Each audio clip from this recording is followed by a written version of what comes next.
प्यारे बच्चों, online teaching में आपका स्वागत है। मैं बीसी रामपुरिया, अध्यापक जीआरबी इंटर कॉलेज राठ, विषय सामाजिक विज्ञान। इसमें मैं आपको समकालीन भारत 2 यानी ज्योग्राफी भूगोल के बारे में जो चौथा लेसन है कृषि, इसके बारे में आपको जानकारी दे रहा हूँ। इसके पहले मैं आपको पढ़ा चुका था कि कृषि कितने प्रकार की होती है और इसके साथ साथ कौन कौन सी फसलें हमारे यहाँ उगाई जाती हैं। अब इसके साथ साथ खाद्यान्नों के अलावा अन्य खाद्य फसलें कौन कौन सी हैं, अब हम इसके बारे में आपसे चर्चा करने जा रहे हैं। सबसे पहले है गन्ना।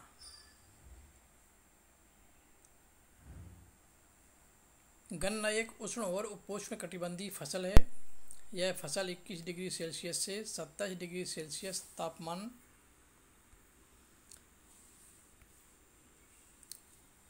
और 75 सेंटीमीटर से लेकर के 100 सेंटीमीटर वार्षिक वर्षा वाली उष्ण और आर्द्र जलवायु में बोई जाती है।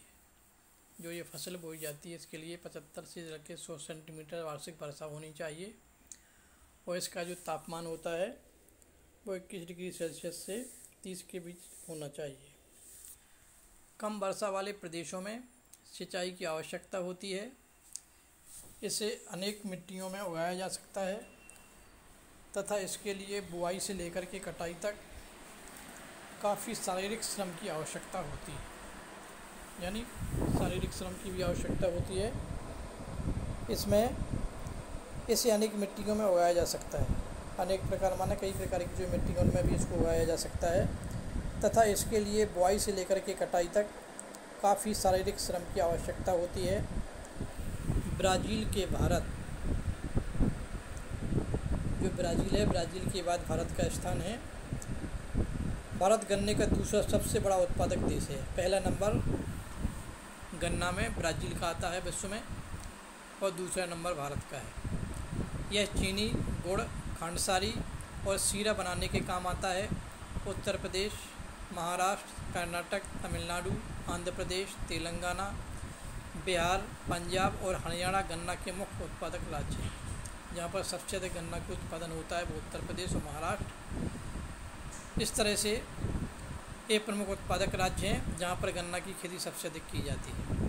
इसके आगे है तिलहन, जिससे तेल निकाला जाता है। 2016 में भारत विश्व में चीन के बाद दूसरा बड़ा तिलहन उत्पादक देश था। पहला स्थान चीन का है, दूसरा स्थान भारत का है। सन 2016 में तोरिया के उत्पादन में भारत का विश्व में कनाडा और चीन के बाद तीसरा स्थान था।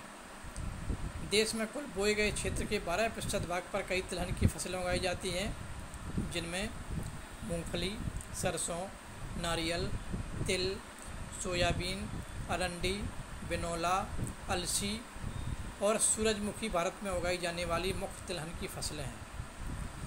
इनमें से अधिकतर खाद्य हैं और खाना बनाने में प्रयोग किए जाते हैं, परंतु इनमें से कुछ तेल के बीजों को साबुन, प्रसाधन अथवा श्रृंगार के सामानों में भी उपयोग किया जाता है और उपटन उद्योग में भी कच्चे माल के रूप में भी इसका प्रयोग किया जाता है।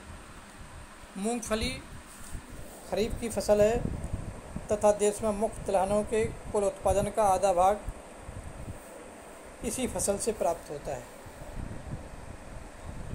गुजरात मूंगफली का प्रमुख उत्पादक राज्य है, यानी सबसे अधिक जो हमारे भारत में मूंगफली का उत्पादन होता है वो गुजरात राज्य में है। इसके अतिरिक्त राजस्थान और आंध्र प्रदेश मूंगफली के अन्य मुख्य उत्पादक राज्य हैं। 2016-17 के अनुसार अलसी और सरसों रबी की फसलें हैं। तिल उत्तरी भारत में खरीफ की फसल है और दक्षिणी भारत में रबी की फसल है, यानी उत्तर भारत में इसको रबी की फसल के साथ बोया जाता है, जबकि दक्षिण भारत में इसको रबी की फसल के साथ बोया जाता है। इस तरह से इसमें अलग अलग है। अरंडी खरीफ और रबी दोनों ही फसल ऋतुओं में बोया जाता है। अब इसके आगे है चाय की खेती रोपण कृषि का एक उदाहरण है, यानी रोपण कृषि के रूप में इसका उत्पादन किया जाता है। यह एक महत्वपूर्ण पेय पदार्थ की फसल है जिसे शुरुआत से अंग्रेज़ भारत में लाए थे। पेय पदार्थ के रूप में इसका इस्तेमाल किया जाता है, चाय को पिया जाता है कुल मिलाकर के। जिसे शुरुआत में अंग्रेज़ भारत में लाए थे। आज अधिकतर चाय बागानों के मालिक भारतीय ही हैं। चाय का पौधा उष्ण और उपोष्ण कटिबंधीय जलवायु, ह्यूमरस और जीवांश युक्त गहरी मिट्टी तथा सुगम जल निकास वाले ढलवा क्षेत्रों में भली भांति उगाया जाता है। चाय की झाड़ियों को उगाने के लिए वर्ष भर उष्ण, नम और पाला रहित जलवायु की आवश्यकता होती है। वर्ष भर समान रूप से होने वाली वर्षा की बौछारें इसकी कोमल पत्तियों के विकास में सहायक होती हैं। चाय एक श्रम सघन उद्योग है। इसके लिए प्रचुर मात्रा में सस्ता और कुशल श्रम चाहिए। इसकी ताजगी बनाए रखने के लिए चाय की पत्तियां बागान में ही संसाधित की जाती हैं। चाय के मुख्य उत्पादक क्षेत्रों में असम, पश्चिमी बंगाल में दार्जिलिंग और जलपाईगुड़ी जिलों की पहाड़ियाँ, तमिलनाडु और केरल हैं। इसके अलावा हिमाचल प्रदेश, उत्तराखंड, मेघालय, आंध्र प्रदेश और त्रिपुरा आदि राज्यों में भी चाय उगाई जाती है। सन 2016 में भारत विश्व में चीन के बाद दूसरा बड़ा चाय उत्पादक देश था। इसके बाद है कॉफ़ी। ये भी पेय पदार्थ कहलाता है। भारतीय कॉफ़ी अपनी गुणवत्ता के लिए विश्वविख्यात है।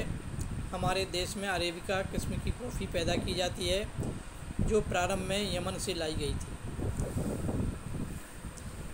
इस किस्म की कॉफ़ी की विश्व भर में अधिक मांग है। इसकी कृषि की शुरुआत बाबा बुदन पहाड़ियों से हुई और आज भी इसकी खेती नीलगिरी की पहाड़ियों के आसपास कर्नाटक, केरल और तमिलनाडु में की जाती है। अब इसके आगे है बागवानी फसलें। सन 2016 में भारत का विश्व में फलों और सब्जियों के उत्पादन में चीन के बाद दूसरा स्थान था। 2016 के अनुसार है। भारत उष्ण और शीतोष्ण कटिबंधीय दोनों ही प्रकार के फलों का उत्पादक है।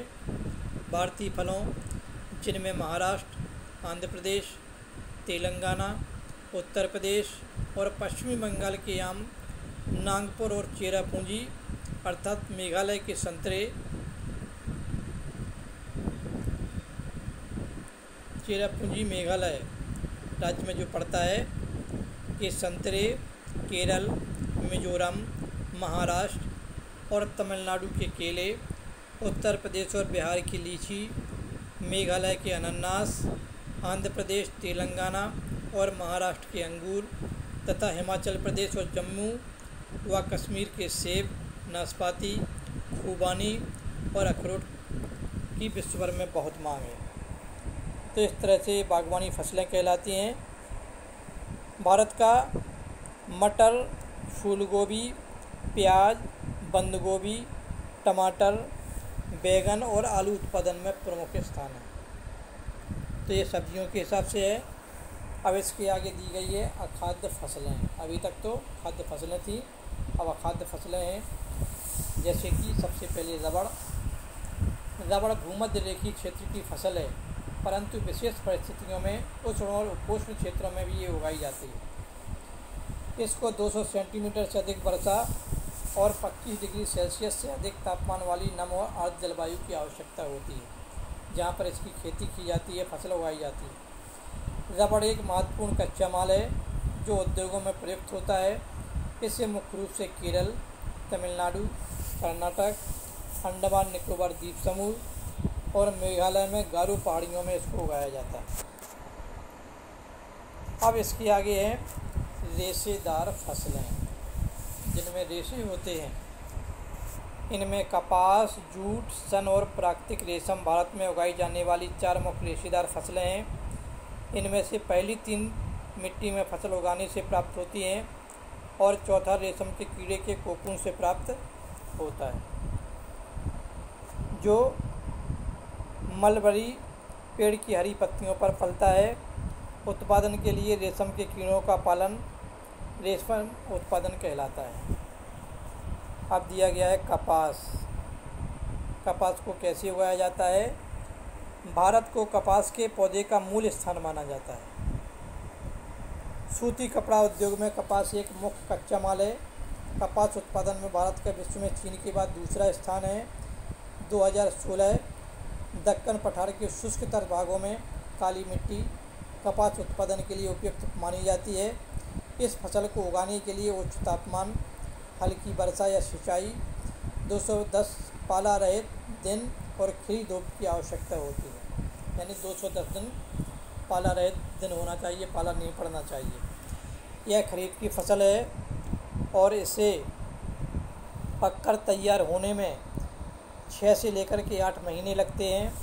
महाराष्ट्र, गुजरात, मध्य प्रदेश, कर्नाटक, आंध्र प्रदेश, तेलंगाना, तमिलनाडु, पंजाब, हरियाणा और उत्तर प्रदेश कपास के मुख्य उत्पादक राज्य। यहाँ पर सबसे अधिक खेती यानी कपास की जाती है। अब इसके बाद में है जूट। जूट को सुनहरा रेशा भी कहा जाता है। जूट की फसल बाढ़ के मैदानों में जल निकास वाली उर्वरक मिट्टी में उगाई जाती है, जहाँ हर वर्ष बाढ़ से आई नई मिट्टी जमा होती रहती है। इसके बढ़ने के समय उच्च तापमान की आवश्यकता होती है। पश्चिम बंगाल, इसका जो उत्पादक क्षेत्र है वो पश्चिम बंगाल, बिहार, असम और उड़ीसा तथा मेघालय जूट के मुख्य उत्पादक राज्य हैं। इसका प्रयोग बोरियों, चटाई, रस्सी, तंतु व धागे, गलीचे और दूसरी दस्तकारी की वस्तुएं बनाने में इसका उपयोग किया जाता है। इसकी उच्च लागत के कारण कृत्रिम रेशों और पैकिंग सामग्री विशेषकर नायलॉन की कीमत कम होने के कारण बाज़ार में इसकी मांग कम हो रही है। प्यारे बच्चों, आज की वीडियो में बस इतना ही। अगले वीडियो में आपको प्रौद्योगिकी और संस्थागत सुधार इसके बारे में आपसे चर्चा करूँगा। आज की वीडियो में बस इतना ही। Okay, bye.